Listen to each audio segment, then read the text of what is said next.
Hi ಸ್ನೇಹಿತರೆ, welcome to our channel Mithun Raj ಅಡುಗೆ ಮನೆ. ಇವತ್ತಿನ ವಿಡಿಯೋದಲ್ಲಿ ಸ್ಪೆಷಲ್ ಆಗಿ ನಾನು ಹೆಸರುಬೇಳೆ ಪಾಯಸ ಮಾಡಿ ತೋರಿಸ್ತಾ ಇದ್ದೀನಿ. ಎಲ್ಲರಿಗೂ ಗೊತ್ತಿರೋದೆ, ಎಲ್ಲರ ಮನೆಯಲ್ಲೂ ಮಾಡ್ತಿರೋದೆ, ಆದರೆ ಸ್ವಲ್ಪ ಡಿಫ್ರೆಂಟಾಗಿ ಆ್ಯಂಡ್ ಮೆಜರ್ಮೆಂಟ್ ಪ್ರಕಾರ ಯಾರಿಗೆ ಗೊತ್ತಿರೋದಿಲ್ಲ ಅವರು ಕೂಡ ಪರ್ಫೆಕ್ಟಾಗಿ ಮಾಡುವಂಥ ಅಮೃತದಷ್ಟು ರುಚಿಯಾಗಿರುವ ಹೆಸರುಬೇಳೆ ಪಾಯಸನ ಮಾಡಿ ತೋರಿಸ್ತಾ ಇದ್ದೀನಿ. ತಡ ಮಾಡದೆ ವಿಡಿಯೋ ಸ್ಟಾರ್ಟ್ ಮಾಡೋಣ. ಮೊದಲನೇದಾಗಿ 1 ಕಪ್ಪಷ್ಟು ನಾನು ಹೆಸರುಬೇಳೆ ತೊಗೊಂಡಿದ್ದೀನಿ. ಇದೇ ಕಪ್ಪಲ್ಲೇ ಮೆಜರ್ಮೆಂಟ್ನ ಎಲ್ಲವೂ ತೊಗೋಬೇಕು.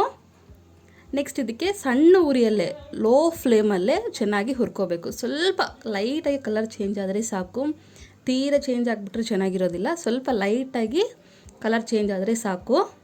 1 ಕಪ್ಪು ತೊಗೊಂಡಿದ್ದೀನಿ ನಾನು. ಲಾಸ್ಟ್ವರೆಗೂ ಒಂದೇ ಕಪ್ಪಲ್ಲೇ ಮೆಜರ್ಮೆಂಟ್ನ ತೊಗೋಬೇಕು. ನೋಡಿದ್ರೆ ಸ್ವಲ್ಪ ಬಣ್ಣ ಚೇಂಜ್ ಆಗ್ತಾ ಇದೆ.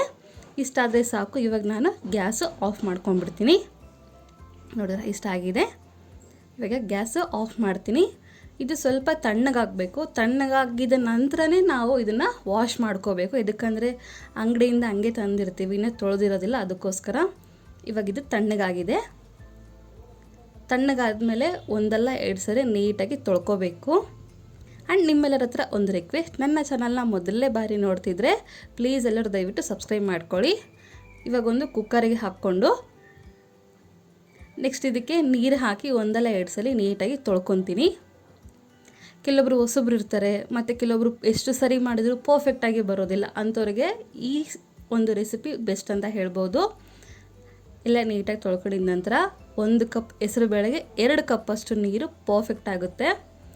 ಮೆಜರ್ಮೆಂಟ್ನ ಕರೆಕ್ಟಾಗಿ ನೋಡ್ಕೊಳ್ಳಿ. 1 ಕಪ್ ಹೆಸರುಬೇಳೆಗೆ 2 ಕಪ್ ನೀರು. 2 ಕಪ್ ನೀರು ಹಾಕಿ ಎಲ್ಲವೂ ನೀಟಾಗಿ ಈ ಥರ ಕೈಯಿಂದ ಅಂದ್ಬಿಟ್ಟು 2ರಿಂದ 3 ವಿಸಿಲು ಐ ಫ್ಲೇಮಲ್ಲೇ ವಿಸಿಲ್ ಮಾಡ್ಕೋಬೇಕು ನಾವು. 2ರಿಂದ 3 ವಿಸಿಲು. ನಿಮಗೆ 3 ವಿಸಿಲ್ ಇಟ್ಕೊಂಡ್ರೆ ತೀರಾ ಮೆತ್ತಗಾಗುತ್ತೆ ಅನ್ನೋದ್ರೆ 2 ವಿಸಿಲ್ ಸಾಕು.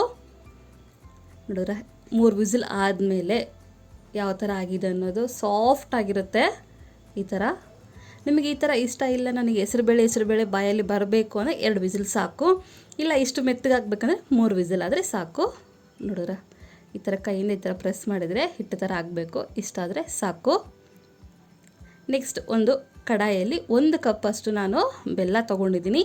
1 ಕಪ್ ಹೆಸರುಬೇಳೆಗೆ 1 ಕಪ್ ಬೆಲ್ಲ ಪರ್ಫೆಕ್ಟ್ ಆಗುತ್ತೆ. 1/4 ಕಪ್ಪಷ್ಟು ಮಾತ್ರ ನೀರು ಹಾಕ್ತಿದ್ದೀನಿ, ಜಾಸ್ತಿ ಹಾಕ್ತಿಲ್ಲ. ನಮಗಿನ್ನೂ ಸ್ವೀಟ್ ಬೇಕು ಅಂದರೆ 1.5 ಕಪ್ಪಷ್ಟು ಕೂಡ ಬೆಲ್ಲ ತೊಗೋಬೋದು. ಬಟ್ 1 ಕಪ್ಪು ಪರ್ಫೆಕ್ಟ್ ಆಗುತ್ತೆ. ಕೆಲವೊಬ್ರು ಏನು ಮಾಡ್ತಾರೆ, ಸ್ವೀಟ್ ಜಾಸ್ತಿ ಇರ್ತಾರಲ್ಲ, ಅದಕ್ಕೋಸ್ಕರ ಅವರಿಗೆ 1.5 ಕಪ್ ಆದರೂ ಓಕೆ. ಬಟ್ ಇಲ್ಲಿ ನಾನು ಪರ್ಫೆಕ್ಟಾಗಿ ಮಾಡಬೇಕು, ಅದಕ್ಕೋಸ್ಕರ 1 ಕಪ್ಪಷ್ಟು ಬೆಲ್ಲ ತೊಗೊಂಡಿದ್ದೀನಿ. ಪಾಕ ಬರೋದು ಆ ಥರ ಏನೂ ಇಲ್ಲ, ಜಸ್ಟ್ ಬೆಲ್ಲ ಕರಗಿದ್ರೆ ಸಾಕು. ಆ್ಯಂಡ್ ಇನ್ನೊಂದು, ನಿಮ್ಮ ಬೆಲ್ಲ ಸ್ವಲ್ಪ ಕಸ ಕಡ್ಡಿದ್ರೆ ಫಿಲ್ಟ್ರ್ ಮಾಡಿ ತೊಗೊಳ್ಳಿ. ನಾನು ತೊಗೊಂಡಿರೋ ಬೆಲ್ಲ ಚೆನ್ನಾಗಿದೆ, ಅದಕ್ಕೋಸ್ಕರ ಡೈರೆಕ್ಟಾಗಿ ಹಂಗೆ ಕುದಿಸಿರುವಂಥ ಹೆಸರುಬೇಳೆನ ಹಾಕ್ತಾಯಿದ್ದೀನಿ. ನಿಮಗೆ ಬೆಲ್ಲ ಅಷ್ಟು ಚೆನ್ನಾಗಿಲ್ಲ ಅಂತಂದರೆ ಫಿಲ್ಟ್ರ್ ಮಾಡಿ ಹಾಕ್ಕೊಳ್ಳಿ. ಕುದಿಸಿರುವಂಥ ಹೆಸರುಬೇಳೆನ ಎಲ್ಲವನ್ನು ಹಾಕ್ಕೊಂಡು ನೀಟಾಗಿ ಕಲಿಸ್ಕೊತಾ ಹೋಗ್ತೀನಿ. ಈ ಒಂದು ಆರೋಗ್ಯಕರವಾದ ಹೆಸರುಬೇಳೆ ಬಾಡಿಗೆ ತುಂಬ ತಂಪಂತ ಹೇಳ್ಬೋದು. ಈಗಂತೂ ಸಿಕ್ಕಾಪಟ್ಟೆ ಬಿಸಿಲು. ಈ ಒಂದು ಬಿಸಿಲಿಗೆ ಈ ಥರ ಹೆಸರುಬೇಳೆ ಪಾಯಸ ಮಾಡ್ಕೊಂಡು ತಿಂದರೆ ತುಂಬ ಚೆನ್ನಾಗಿರುತ್ತೆ.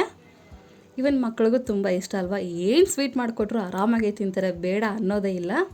ನೀಟಾಗಿ ಕಲಿಸ್ಕೊಂಡಿದ ನಂತರ ಇದನ್ನು 1 ನಿಮಿಷ ಅಥವಾ 2 ನಿಮಿಷ ಕುದಿಯೋಕ್ಕೆ ಬಿಡೋಣ. ನೆನಪಿಲ್ಲಿ ಐ ಫ್ಲೇಮ್ ಅಸ್ಸಲು ಇಡಬಾರ್ದು. ಪಾಯಸ ಮುಗಿಯೋವರೆಗೂ ಮೀಡಿಯಮ್ ಫ್ಲೇಮಲ್ಲಿ ಇಟ್ಕೋಬೇಕು. ನೆಕ್ಸ್ಟ್ ಇದಕ್ಕೆ 1/2 ಕಪ್ಪಷ್ಟು ಒಣ ಕೊಬ್ಬರಿ ತೊಗೊಂಡಿದ್ದೀನಿ. ಅದನ್ನು ತುರಿದ್ಬಿಟ್ಟು ತೊಗೊಂಡಿದ್ದೀನಿ. ತುರಿಯೋಕ್ಕಾಗಿಲ್ಲ ಅಂದರೆ ಮಿಕ್ಸಿ ಮಾಡಾದರೂ ತೊಗೋಬೋದು. ನಿಮ್ಮ ಹತ್ರ ಒಣ ಕೊಬ್ಬರಿ ಇಲ್ಲ ಅಂತಂದರೆ ಹಸಿ ಕೊಬ್ಬರಿ ಕೂಡ ಹಾಕ್ಬೋದು. ಬಟ್ ಒಣ ಕೊಬ್ಬರಿ ಆದರೆ ರುಚಿ ಚೆನ್ನಾಗಿರುತ್ತೆ, ಅದಕ್ಕೋಸ್ಕರ ಇದನ್ನೆಲ್ಲವೂ ನೀಟಾಗಿ ಕಲಿಸ್ಕೊಂಡಿದ ನಂತರ ಇಲ್ಲಿ ಸ್ಪೆಷಲಾಗಿ ಏನಪ್ಪ ಅಂತಂದರೆ, ತೀರ ಗಟ್ಟಿ ಹಾಲಲ್ಲ, ಹಾಲು ನೀರು ಮಿಕ್ಸ್ ಮಾಡಿ ಬಾಯ್ಲ್ ಮಾಡಿ ತಣ್ಣಗಾದ್ಮೇಲೆ ತೊಗೊಂಡಿರುವಂಥ ಹಾಲು 2 ಕಪ್ಪಷ್ಟು ಹಾಲನ್ನು ಹಾಕ್ತಾಯಿದ್ದೀನಿ. 1 ಕಪ್ ಹೆಸರುಬೇಳೆಗೆ 2 ಕಪ್ ಹಾಲು ಪರ್ಫೆಕ್ಟ್ ಆಗುತ್ತೆ. ನಿಮಗೆ ಈ ಥರ ಹಾಲು ಇಷ್ಟ ಇಲ್ಲ, ತೆಂಗಿನಕಾಯಿ ಹಾಲು ಕೂಡ ಹಾಕ್ಕೋಬೋದು 2 ಕಪ್ಪಷ್ಟು. ನೆನಪಿದೆ ಅಲ್ವಾ, ಗಟ್ಟಿ ಹಾಲಲ್ಲ, ಗಟ್ಟಿ ಹಾಲಿಗೆ ನೀರು ಮಿಕ್ಸ್ ಮಾಡಿ ಕುದಿಸಿ ಆರಿಸಿದ ಮೇಲೆ ತೊಗೊಂಡಿರುವಂಥ ಹಾಲು. ನೆನಪಿದೆ ಅಲ್ವಾ. ಈ ಪಾಯಸ ಮಾಡೋ ಕಂಪ್ಲೀಟ್ ಪ್ರಾಸೆಸ್ ಮಾಡೋವರೆಗೂ ಮೀಡಿಯಮ್ ಫ್ಲೇಮಲ್ಲೇ ಇರಬೇಕು. ಐ ಫ್ಲೇಮಲ್ಲಿದ್ದರೆ ತಳ ಹತ್ಕೊಂಡ್ಬಿಡುತ್ತೆ, ಅದಕ್ಕೋಸ್ಕರ. ಇವಾಗ ಇದಕ್ಕೆ ಸ್ವಲ್ಪ ಕರ್ಪೂರ ಹಾಕ್ತಿದ್ದೀನಿ. ಅಡುಗೆಗೆ ಯೂಸ್ ಮಾಡುವಂಥ ಕರ್ಪೂರ ತುಂಬ ಚೆನ್ನಾಗಿರುತ್ತೆ. ಎಷ್ಟು ರುಚಿಯಾಗಿರುತ್ತೆ ಅಂತಂದರೆ ಆ ಫ್ಲೇವರು ಕೇಳಲೇಬೇಡಿ, ಅಷ್ಟು ಚೆನ್ನಾಗಿರುತ್ತೆ. ವಿಡಿಯೋದಲ್ಲಿ ಎಷ್ಟು ತೋರಿಸಿದ್ದೀನಲ್ಲ ಅಷ್ಟೇ ಹಾಕಬೇಕು, ಜಾಸ್ತಿ ಹಾಕ್ಬಿಟ್ರೆ ಜಾಸ್ತಿ ಫ್ಲೇವರ್ ಆಗಿಬಿಡುತ್ತೆ. ಅದಕ್ಕೋಸ್ಕರ ಇದು ಸ್ವಲ್ಪ ಕುದಿಲಿ. ನೆಕ್ಸ್ಟ್ ಈ ಕಡೆ ಸಣ್ಣ ಕಡಾಯಲ್ಲಿ 1-2 ಸ್ಪೂನು ತುಪ್ಪ ಹಾಕ್ತಿದ್ದೀನಿ. 2 ಸ್ಪೂನ್ ತುಪ್ಪ ಹಾಕಿದ್ಮೇಲೆ ತುಪ್ಪ ಚೆನ್ನಾಗಿ ಕಾಯಬೇಕು. ನಂತರ ಇದಕ್ಕೆ ಗೋಡಂಬಿ ಮತ್ತು ದ್ರಾಕ್ಷಿ ಹಾಕ್ತಿದ್ದೀನಿ. ತುಪ್ಪ ಇಷ್ಟೇ ಹಾಕ್ಕೋಬೇಕು, ಗೋಡಂಬಿ ಇಷ್ಟೇ ಹಾಕ್ಕೋಬೇಕು ಅಂತ ನಾನು ಹೇಳ್ತಿಲ್ಲ. ನಿಮಗೆ ಎಷ್ಟು ಬರುತ್ತೋ ಅಷ್ಟು ಹಾಕ್ಕೊಳ್ಳಿ. ಬಟ್ ನಾನು ಎಷ್ಟು ಬೇಕೋ ಅಷ್ಟು ಮಾತ್ರ ಹಾಕಿದ್ದೀನಿ.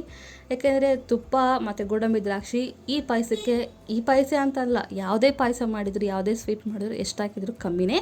ಬಟ್ ನಿಮಗೆ ಎಷ್ಟು ಬೇಕೋ ಅಷ್ಟು ಹಾಕ್ಕೊಳ್ಳಿ. ಬಟ್ ನಾನು ಇಲ್ಲಿ ಮೆಜರ್ಮೆಂಟ್ ಹೇಳ್ತಿಲ್ಲ ಗೋಡಂಬಿಗೂ ದ್ರಾಕ್ಷಿಗೂ. ಅದಕ್ಕೋಸ್ಕರ ಇದೆಲ್ಲ ನೀಟಾಗಿ ಫ್ರೈ ಮಾಡ್ಕೊಂಡಿನಿ ನಂತರ ಪಾಯಸ ಎಲ್ಲ ಹಾಕ್ಕೊತೀನಿ.